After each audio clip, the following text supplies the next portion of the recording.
In this video, I'm going to share the unfiltered truth about why the advice to just take action to get unstuck from the freeze does more harm than good. I'll unpack how it minimizes that our nervous system is doing its job, how it focuses on the freeze instead of the why you're stuck, how it ignores your primary needs that will do anything to meet, how it creates unhealthy dependency on others and things, and how it fails to recognize the freeze as a pattern. Now, let me tell you why this matters. Because if you've been scrolling for hours, feeling guilty that you can't get out of your own way, you've probably come across a therapist saying, just take action. She throws around words like neurological, physiological, and neuroscience, and it sounds good, right? But here's the problem. Telling someone to take action focuses on the what, the freeze, and not the why, the reason the person is stuck in the freeze. The therapist states taking action teaches the brain how to get out of the freeze state. This is a surface level statement that is black and white. It ignores the person's mindset, the beliefs and stories you're holding on to about being stuck, and those matter. She even admits that inaction feels comforting and safer than stress, and the longer we stay stuck, the more we become dysregulated.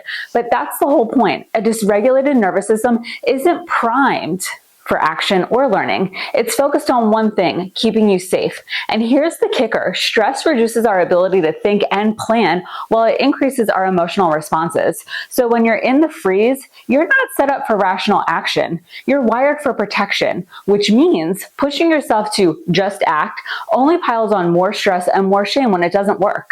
Telling someone to just take action skips the most important step, regulation. You can't bully yourself into action when your system is on high alert. First, you need to learn how to manage your emotional state. Once you do, your nervous system can regulate and then action follows. Action is the result, not the solution. The second problem is that this advice completely ignores our core needs. Let's look at one of her viewers' comments.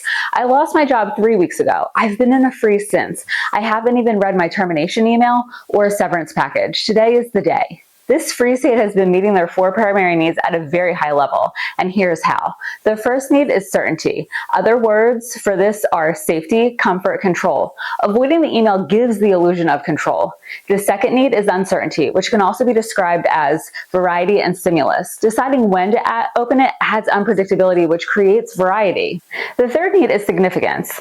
This is another way of saying feel important or matter. Posting a YouTube comment gave them 32 replies and 359 likes. That's instant validation. People said things like, go for it. You are much bigger than anything that happens to you. And I know how heavy freeze can be, but even opening that email is an act of courage. The fourth need is love and connection. They're getting connection and feel less alone reading 637 other comments from people in the same place and listening to the therapist describe what they're going through. Will they actually open the email? Probably not, because opening it means facing reality, and that no longer meets these needs in the same way. And if we circle back to the first reason, their emotional state hasn't changed. They're still dysregulated. The third problem, this advice actually creates dependency. The therapist suggests getting a helper's high by raking a neighbor's yard, volunteering, or donating items. But let's be honest, those aren't small action steps, and chasing a high is no different than pouring a glass of wine or vaping or scrolling TikTok. Sure, you feel good for a moment, but when the high wears off, you crash harder, and the shame spiral gets worse. You tell yourself that nothing is going to change. It will always feel like this. You feel like your next therapy session is light years away, and you won't be able to make it until then. You try to convince yourself it will all be okay because the therapist will give you something else to try. I know because I lived it. After leaving my teaching career, I spent 2.5 years in a chronic freeze. My therapist told me to act like the CEO of my life. She said making a decision for my household would snap me out of the freeze. The problem, I didn't see myself as a CEO. I saw myself as a failure. And even when I bullied myself into making a decision, the crash came right after. What this does is trap people in short-term fixes and chasing the next high while keeping them dependent on outside strategies, sessions, or people to feel okay. And finally, the biggest flaw of this advice doesn't even touch on what triggered the freeze in the first place. Another viewer put it perfectly. Listening to this just triggers shame. It feels like another should to add to my to-do list. I've spent decades helping others when living through constant crises. I'm burnt out. There's nothing left. When we're triggered, we run patterns, and those patterns meet our emotional needs and drive our behavior. For example, the person who lost their job attaches this meaning. There's too much uncertainty. I have no control. That creates thoughts like, I'm not safe. I could lose everything. I may never find another job.